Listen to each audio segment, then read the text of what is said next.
கர்த்தருடைய நாமத்துக்கு ஸ்தோத்திரம் உண்டாவதாக. 5 கிறிஸ்தவ கிரீடங்களை பற்றி நான் உங்களுக்கு சொல்கிறேன்.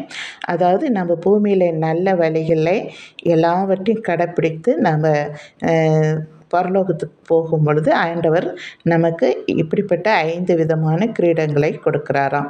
நாம் அதில் 5 பெற்றுக்கொள்ளுகிறோமா, ஒவ்வொன்றாக 1 2 அப்படி பெற்றுக்கொள்ளுகிறோமா அப்படின்றது நம்ம அங்கே போய் தான் தெரியும். இப்பொழுது நான் ஒவ்வொரு கிரீடத்தை பற்றி சொல்லுகிறேன். ஒன்று நீதியின் கிரீடம்.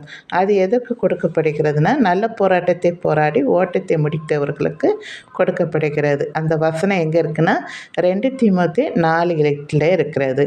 2வது கிரீடம் என்னன்னா 1 தெசலோனிக்கர் 2:19-20 தேவ மகிழ்ச்சியின் கிரீடம். அது எதற்குன்னா விசுவாசத்தில் கொண்டு வந்தவர்களுக்கு தேவ மகிழ்ச்சியின் கிரீடம் அங்கே சொல்லப்பட்டு இருக்கிறது.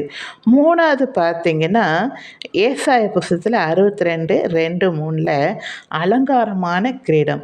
எத்தனை விதமான முத்துக்கள் வைரங்கள் பதிக்கப்பட்ட கிரீடம் இருக்கும் என்று தெரியாது. தேவனுடைய கையிலே அலங்காரமான கிரீடம் இருக்கிறது. அது நமக்கு தேவன் கரத்திலேருந்து நம்ம பெற்றுக்கொள்ளுகிறோமா, இது அங்கே சொல்லப்பட்டு இருக்கிறது.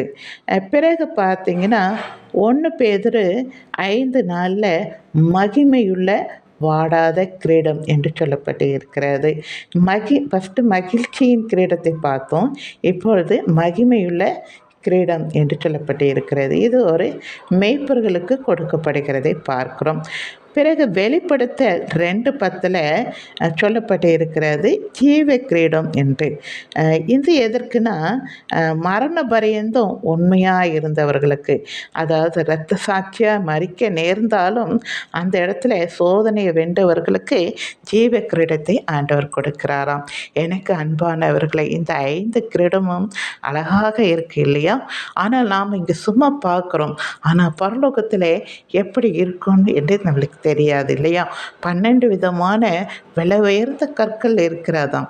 அதில் எப்படியெல்லாம் பதித்து எவ்வளோ அழகாக ஆண்டவர் நமக்கு அதை தலையிலே ஒரு பிதாவானவர் தேவன் நமக்கு சூட்டுறார்னா நாம் எவ்வளோ பெரிய பாக்கியம் இல்லையா? நீங்கள் அதை பெற்றுக்கொள்ளத்தக்க ஓடுங்கள். சரிங்களா? தேங்க்யூ.